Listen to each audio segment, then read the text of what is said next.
Sanctifier. The battlefields of the Iron Kingdoms are a place of unthinkable violence, where even death may not grant escape from the enemy.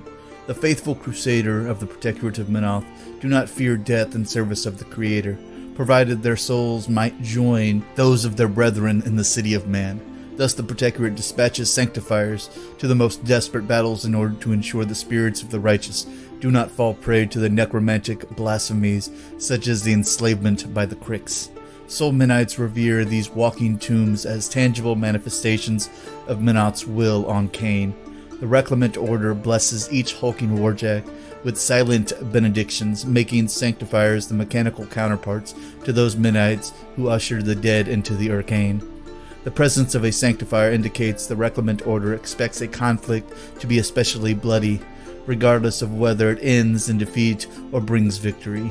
Each Sanctifier is armed with a simple but potent weapon, a massive cudgel, in the form of a menafix. Any enemy of the faith that ventures too near is crushed beneath the symbol of the unconquerable Creator. As battles wear on, the Sanctifier becomes a repository for the souls of numerous brave Menites. These souls resonate within the Sanctifier's blessed cenotaph, manifesting the power of Menoths in arcane upon the world by revealing the spectral undead and other incorporeal abominations that walk between worlds. A Sanctifier forces those creatures to solidify in the realm of the living in order to smash them beneath its grave maker as an undeniable demonstration of Menoth's power. And yes, these guys are actually very useful because there are so many different very dark creatures out there that will absorb people's souls and then use them for their own nefarious purposes.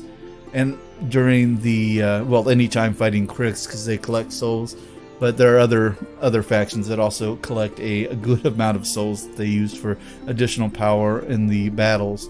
And that would be the Infernals, are all about taking people's souls, and these guys will definitely help control some of those during those battles.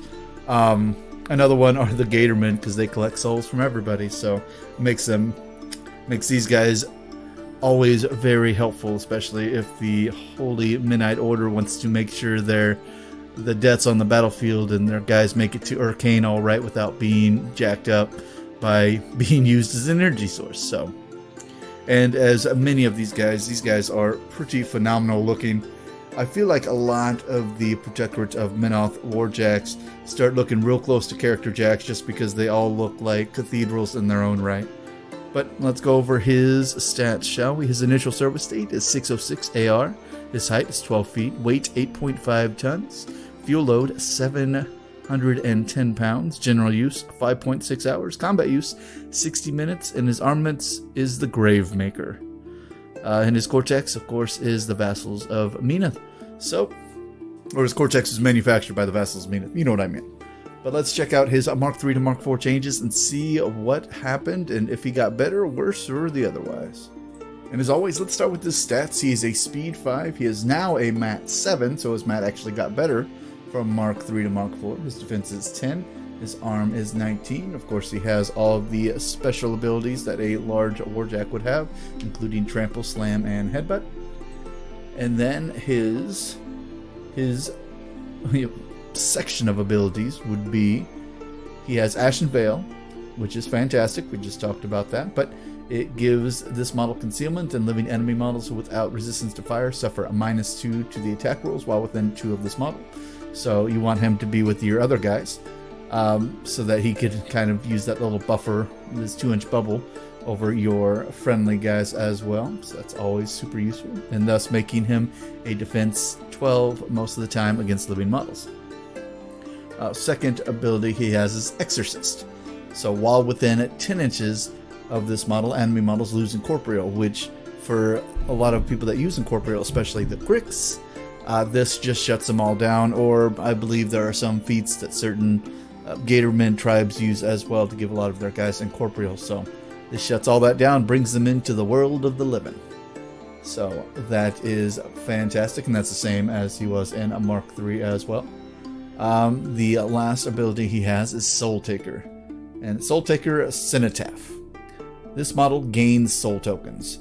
When a friendly living faction model is destroyed while within 10 of this model gains a destroyed faction's soul token.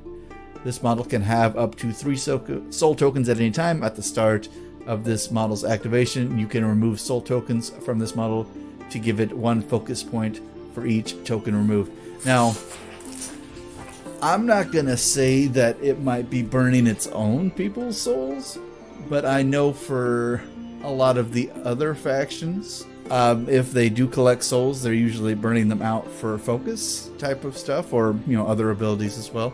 I imagine the way that the Protectorates mark this up is, the souls are used one last time before he personally sends them up to the Arcane. Maybe that's how that works. I'm not entirely sure.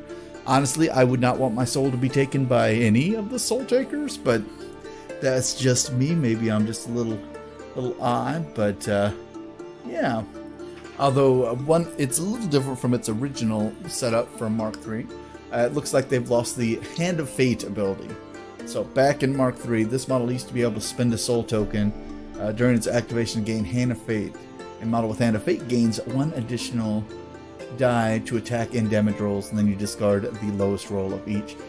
So that was just a nice little add-on, although I think that might have made it a little overpowered, because not only could you add an additional die, but then you could use additional focus to boost it, so you could technically get a 4 die to your attack and 4 die to your damage roll, removing the lowest, which probably is a great breaking mechanic or a crit effect if you're trying to do that. So that has been removed, so it is just a straight 1 focus point for each token removed. A little bit simpler. That's all right.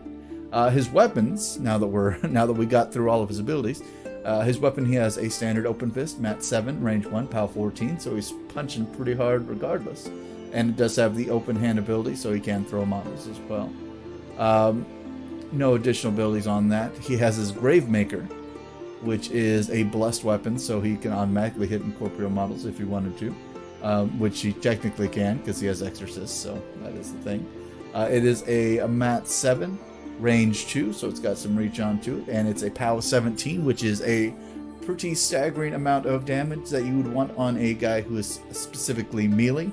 But as mentioned before, you would want this guy if you're going up against anybody who has any kind of soul taking abilities, or things that they can use their enemy souls to power their own stuff, or if you're going up against any guys that like to use a lot of incorporeal models, this guy would definitely be well worth the pointage to get him on your side of the field.